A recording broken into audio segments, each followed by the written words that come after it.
Radhe Radhe dear student. आज हम देखेंगे क्लास 5th मैथ्स का एनुअल पेपर देखेंगे, जिसमें हमने सैम्पल के लिए बनाया है जो आपके पेपर में मदद करेगा। जैसे आप सभी जानते हैं इस साल जो है 5th और 8 आपके बोर्ड एग्ज़ाम हो गए हैं, तो बोर्ड एग्ज़ाम हो गए हैं, इसके लिए हमने क्या किया है, इसमें एनुअल एग्जामिनेशन का नया पेपर बनाया है जो आपके प्री बोर्ड के समान है। जैसे आप समझ सकते हैं, जैसे 10th 12th में होता है ना, बोर्ड होने के पहले प्री बोर्ड लिया जाता है, वैसे ही ये पेपर हमने बनाया है। ये पेपर आपके एनुअल पेपर में मदद करेगा कि इसी टाइप के क्वेश्चन हमारे जो पेपर हैं उसमें आते हैं, क्योंकि इससे पहले अब बहुत साल हो गया 5th 8 बोर्ड नहीं था, पर इस साल अब जब बोर्ड हो गया है तो ये आपकी तैयारी में मदद करेगा। तो आइए हम ये क्वेश्चन देखते हैं 5th बोर्ड का, जिसमें ये है एनुअल पेपर के लिए ये सैम्पल पेपर है। तो इसमें हम फर्स्ट क्वेश्चन देखते हैं। फर्स्ट क्वेश्चन दिया हुआ है फिल इन द ब्लैंक्स। आपको क्या करना है, जो फिल इन द ब्लैंक्स है, खाली स्थान है, उसको आपको भरना है। तो फर्स्ट क्वेश्चन दिया हुआ है सक्सीजर ऑफ 99 इज। सक्सीजर 99 है, 99 का सक्सीजर क्या होगा, तो 99 के बाद क्या आता है 100। तो यहाँ पे आंसर में आप भरेंगे 100। उसके बाद है प्रेडिसर ऑफ 100 इज। 100 का प्रेडिसर भरना है, मतलब आपको क्या करना है 100 से पहले। 100 सक्सीजर मीन्स होता है आगे आने वाली संख्या, प्रेडिसर मीन्स होता है पीछे की संख्या। तो 100 है, 100 से पहले क्या आता है 99 आता है, तो यहाँ पे भर देंगे हम 99। उसके बाद है the largest 4 digit number is. 4 अंकों की बड़ी संख्या आपको भरनी है, तो 4 अंकों की बड़ी संख्या क्या हो जाएगी 9999। लार्जेस्ट 1 डिजिट नंबर कहा जाए तो 1 अंकों की बड़ी संख्या 9 है, 2 अंकों की 99 है, 3 अंकों की 999 है, और 4 अंकों की जो लार्जेस्ट है, 4 अंकों की जो बड़ी संख्या है वो है 9999। उसके बाद है नेक्स्ट आपका प्रॉफिट। प्रॉफिट इक्वल टू क्या होता है, तो प्रॉफिट इक्वल टू होता है selling price minus cost price. Selling price minus cost price. हमें लाभ कब होता है, जब सेलिंग प्राइस है जो कॉस्ट प्राइस से ज़्यादा होगा, तो क्या हो जाएगा हमें लाभ होगा। उसके बाद है लॉस। लॉस कब होता है, लॉस का फॉर्मूला है cost price minus selling price. तो लॉस का फॉर्मूला है cost price minus selling price. उसके बाद है number which have exactly 2 factors और कॉल्ड। नंबर जिसके क्या हो 2 फैक्टर हों वो क्या कहलाते हैं प्राइम नंबर। जिसके 2 फैक्टर्स हों वो क्या कहलाते हैं प्राइम नंबर। तो यहाँ पे आप लिखेंगे प्राइम नंबर। 2 फैक्टर कैसे, जैसे 2 क्या है 1 से डिवाइड हो जाएगा, 2 से दिया जाएगा, तो जिसके 2 फैक्टर होते हैं वो क्या कहलाता है प्राइम नंबर कहलाता है। तो क्या कहा गया है, number which have exactly 2 factors are called prime number. जिसके 2 फैक्टर हों वो क्या कहलाता है प्राइम नंबर कहलाता है। नेक्स्ट क्वेश्चन है 7 नंबर का। Numbers which have more than 2 factor और आर कॉल्ड। जिसके क्या हो 2 से अधिक फैक्टर हो, जिसके 2 से अधिक फैक्टर हो वो क्या कहलाते हैं कंपोजिट नंबर। Composite number. उसके बाद है डिविडेंड। डिविडेंड इक्वल टू क्या होता है, तो डिविडेंड इक्वल टू क्या होता है quotient, quotient multi divisor plus reminder.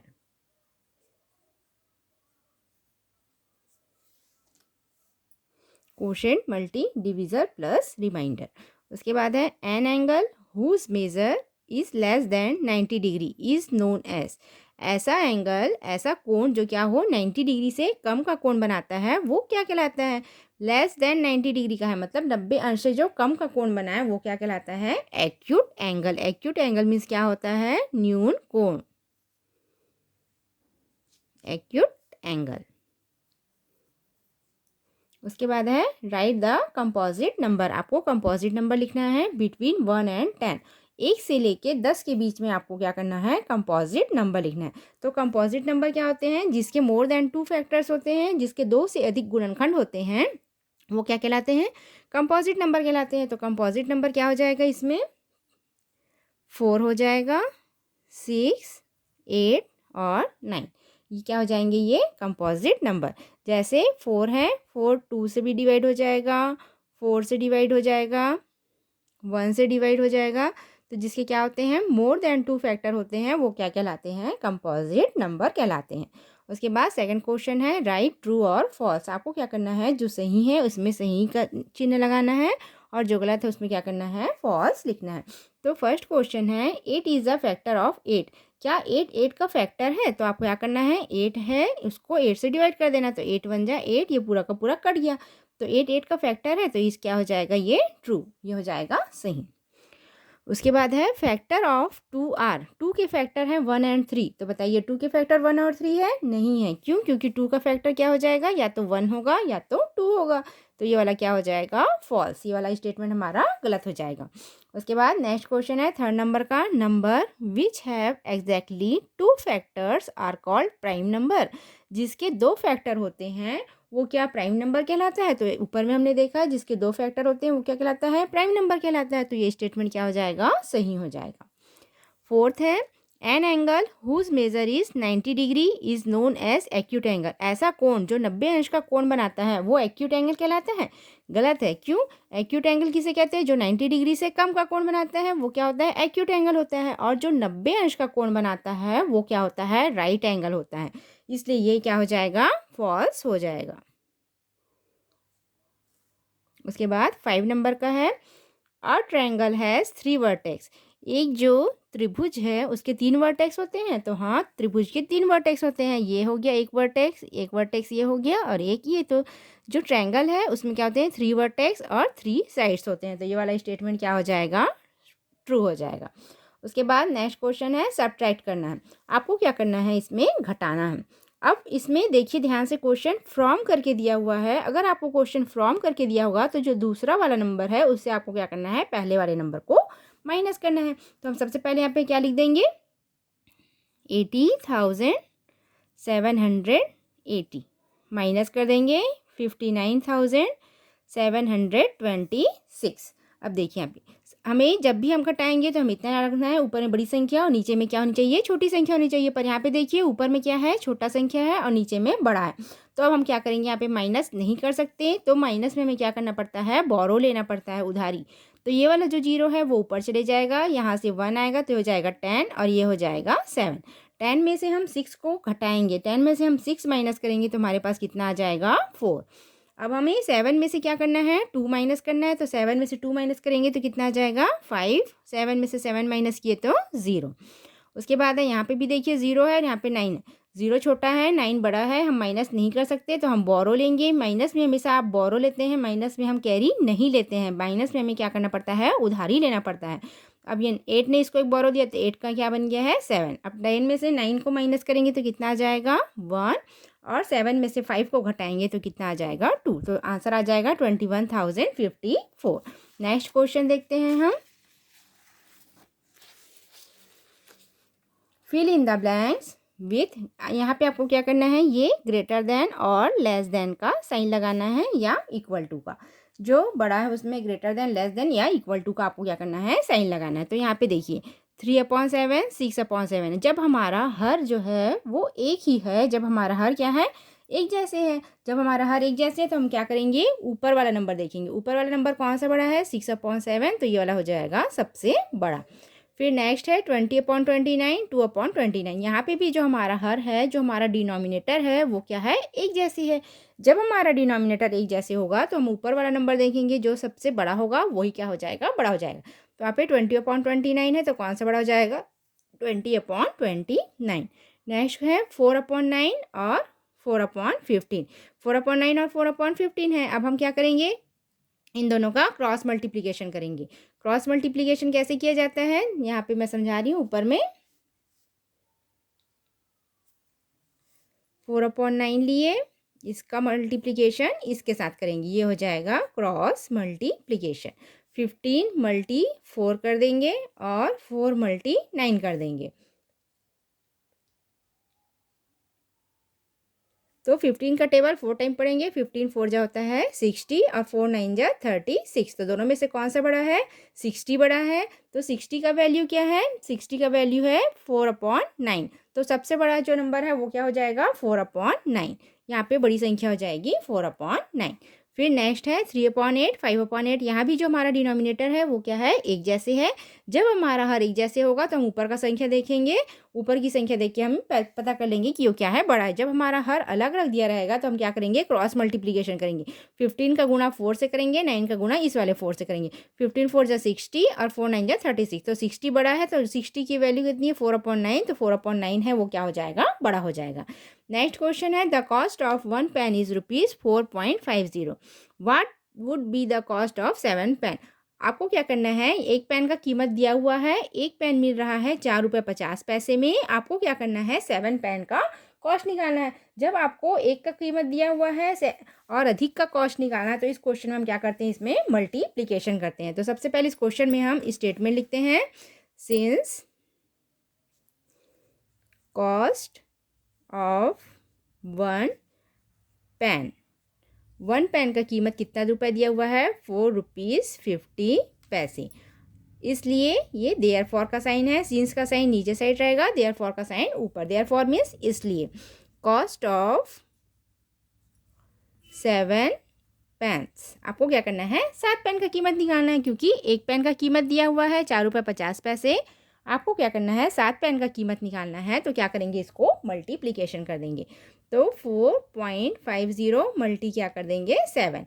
अब इसका आपस में गुणा कर देंगे। ज़ीरो का किसी नंबर से भी गुणा करते हैं तो क्या आ जाता है, 0 का 0, तो यहाँ पे क्या आ जाएगा, ये हो जाएगा 0।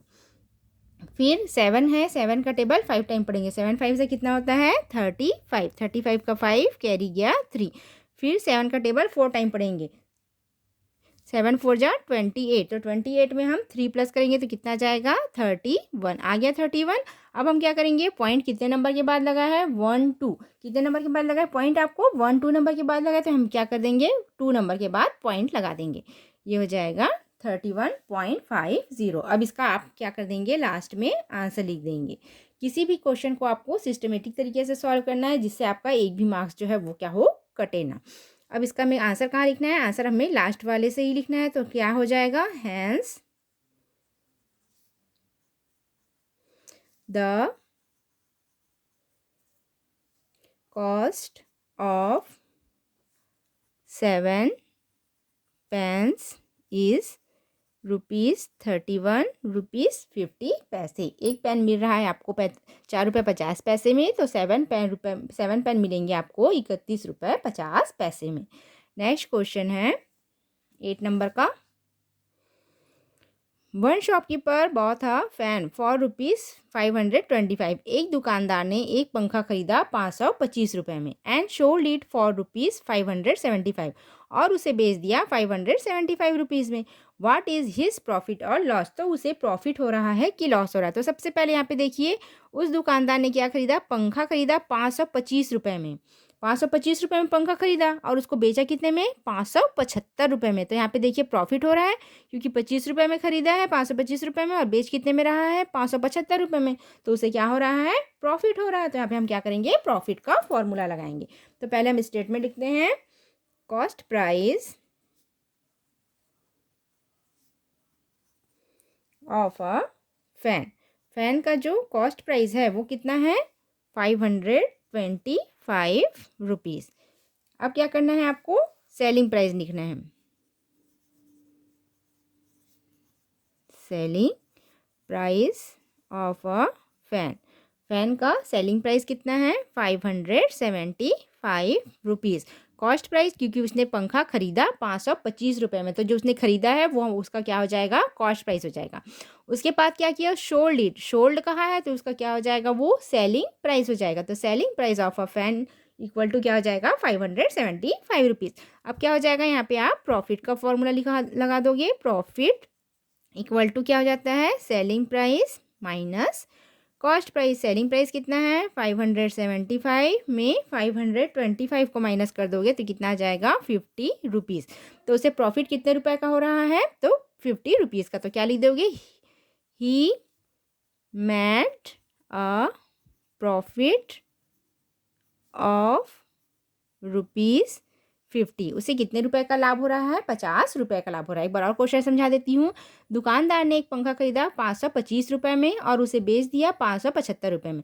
तो उसे लाभ हो रहा है कि हानि हो रहा है। तो दुकानदार ने पंखा खरीदा तो उसके लिए क्या हो जाएगा, वो कॉस्ट प्राइस हो जाएगा। तो cost price of a fan 525 rupees. फिर उसने क्या किया, उस पंखे को बेच दिया, तो वो क्या हो जाएगा, selling price of a fan equal to क्या हो जाएगा, 575 रुपीज़। अब क्या कर देंगे, प्रॉफिट कर देंगे। क्यों, क्योंकि यहाँ पे दिख रहा है 575 ज़्यादा है और 525 कम है, तो उससे प्रॉफिट हो रहा है। तो क्या करेंगे, profit equal to selling price minus cost price. Selling price दिया हुआ है 575, कॉस्ट प्राइस दिया हुआ है 525। अब इसमें इसको घटा देंगे तो कितना जाएगा, 50 रुपीज़। फिर इसका आंसर लिख देंगे, he made a profit of ₹50। तो उससे 50 रुपये का क्या हो रहा है, लाभ हो रहा है। अब हम नेक्स्ट क्वेश्चन देखते हैं। A cooler cost is ₹4350। एक कूलर मिल रहा है हमको 4350 रुपये में। इफ़ अ हॉस्टल परचेस, यदि एक जो हॉस्टल है, छात्रावास है, वो क्या करता है, परचेस करता है कितने coolers, 15 coolers. What would the total cost of the coolers. तो आपको क्या करना है, 15 कूलर है उसका कॉस्ट निकालना है। क्योंकि क्या है, एक कूलर मिल रहा है आपको 4350 रुपये में। आपको क्या करना है, 15 कूलर का कॉस्ट